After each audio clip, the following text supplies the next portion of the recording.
अस्सलाम वालेकुम। आज इस वीडियो में मैं आपको थर्ड स्टेज ऑफ लेबर के बारे में बताने जा रही हूँ कि थर्ड स्टेज ऑफ लेबर होता क्या है, इसकी टाइमिंग क्या है और इसकी मैनेजमेंट क्या है। सबसे पहले तो मैं आपको बता दूं कि थर्ड स्टेज ऑफ लेबर क्या होता है। ये थर्ड स्टेज ऑफ लेबर का एक दूसरा नाम TSLB है, ठीक है।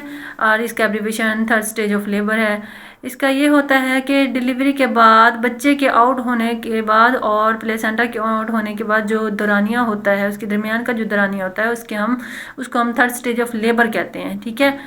उसमें ये होता है कि जब बेबी आउट हो जाता है तो उसके बाद आमल आती है, ठीक है। आमल के निकलने का दौरानिया होता है 6 से लेकर 30 मिनट तक। अगर 6 मिनट के अंदर डिलीवर हो जाए तो बहुत अच्छी बात है, लेकिन इसका ज़्यादा से ज़्यादा दौरानिया 30 मिनट है। 30 मिनट के अंदर भी जो है ना आमल आउट हो सकती है, डिलीवर हो सकती है। अगर फिर भी डिलीवर नहीं हो रही तो हम उसको बाय मैनुअली जो है ना रिमूव करते होते हैं, ठीक है। लेकिन सबसे बेहतर ये होगा कि वो इन 30 मिनट के अंदर अंदर रिमूव हो जाए।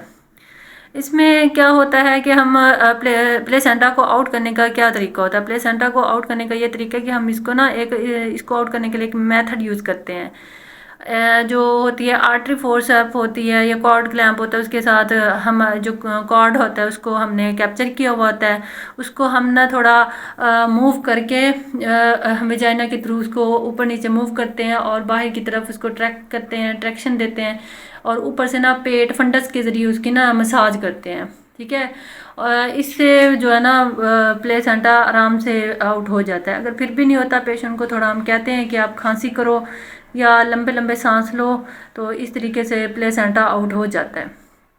अच्छा, अगर फिर भी प्लेसेंटा आउट नहीं होता तो उसके लिए ये होता है कि हमें बाय मैनुअली उसको रिमूव करना होता है। उसके लिए हमें अपना पूरा हाथ विजाइना के अंदर डालना पड़ता है, विजाइना के थ्रू जो है ना यूट्रस में डालना पड़ता है, और बहुत ही आराम से आहिस्ता आहिस्ता उसको निकालते हैं, ठीक है।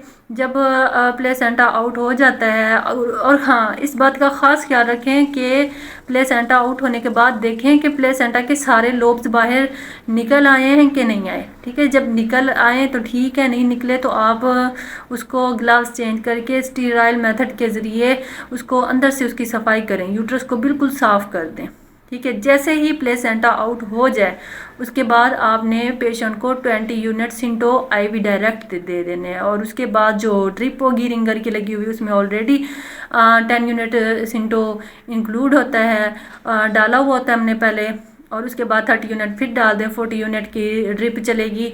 उससे क्या होगा, पेशेंट को PPS नहीं होगा और एटॉनिक यूट्रस नहीं होगी, और और यूट्रस कॉन्ट्रैक्ट हो जाएगी, और ना ब्लड वेस्ट होने के ख़तरे कम होते हैं, ठीक है। और इसके अलावा और क्या करना होता है, और हमें ये जो है ना थ्रू रेक्टम हमें 4 जो है ना मीज़ोप्रोस्टोल की टैबलेट रखनी होती हैं। ये 3 काम लाजमी करने होते हैं। पहला काम क्या है, थ्रू रेक्टम 4 मीज़ोप्रोस्टोल की टैबलेट रखें, और दूसरा 20 यूनिट IV स्टैट में जो है ना आप सिंटो दें, और 30 यूनिट जो है ना ड्रिप में चलाएं। अच्छा, अब थर्ड स्टेज ऑफ लेबर में हमें बहुत सारी चीज़ों को मैनेज करना होता है, देखना होता है। उसमें सबसे पहले प्राइमरी में तो सबसे ज़्यादा एटॉनिक यूट्रस, ठीक है, और ब्लीडिंग होने के वजह से बहुत खतरा आता है। उसमें मैं आपको एक फार्मूला बताती हूँ। T4 जो होता है ना, ये एक फार्मूला है। इसके ज़रिए मैं आपको समझाती हूँ कि हमें प्लेसेंटा और क्या कहते हैं फीटस के आउट होने के बाद ब्लीडिंग होने की या PPH होने के चार वजह से, ये भी ब्लीडिंग भी हो सकती है, PPH भी हो सकता है। उसकी वो 4 वजह कौन सी होती हैं, वो T4 है। पहला T क्या है, टिश्यू मीन्स प्लेसेंटा का कोई या मेम्ब्रेन्स का कोई भी पार्ट, कोई हिस्सा या टुकड़ा यूट्रस के अंदर रह जाए, इस वजह से भी ब्लीडिंग होती है। T1 हो गया। अब T2 में होता है, क्या होता है, T2 में है टॉनिक यूट्रस हमें देखनी होती है। अब टॉनिक है तो फिर तो ठीक है, मीन्स के यूट्रस अगर टॉनिक है तो ब्लीडिंग नहीं होगी। अगर ए टॉनिक है, वो तरीका चेक करने का पता क्या होता है, हम ना फंडस के थ्रू देखते हैं कि यूट्रस हार्ड है तो इसका मतलब वो टॉनिक है। अगर वो नरम है, फील हो रही है तो इसका मतलब है एटॉनिक है।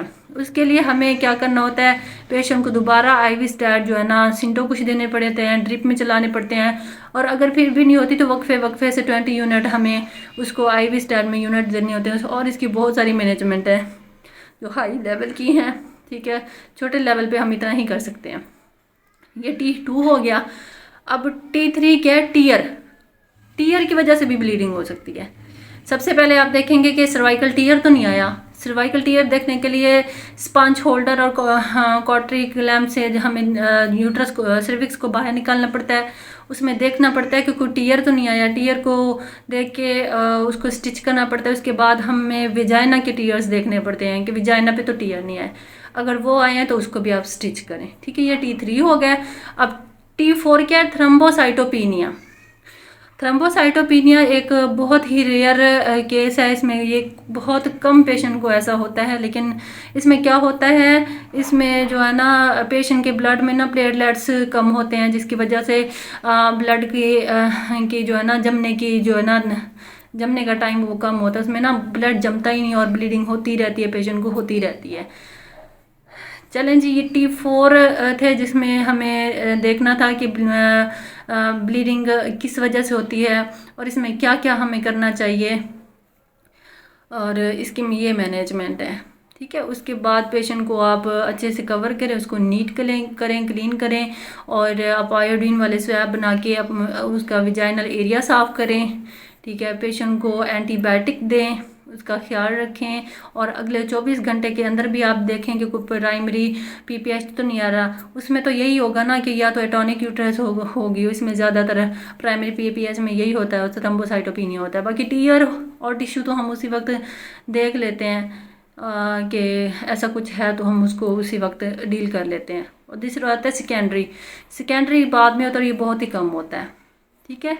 चले जी, आज मैंने आपको थर्ड स्टेज ऑफ लेबर के बारे में बताया। अगर आपको मेरी वीडियो अच्छी लगी है तो चैनल को सब्सक्राइब कर दें और वीडियो को लाइक करें और मुझे सपोर्ट करें, ताकि मैं और भी अच्छी वीडियोस लेके आऊँ। जितना मेरे पास नॉलेज है आपको भी दूँ।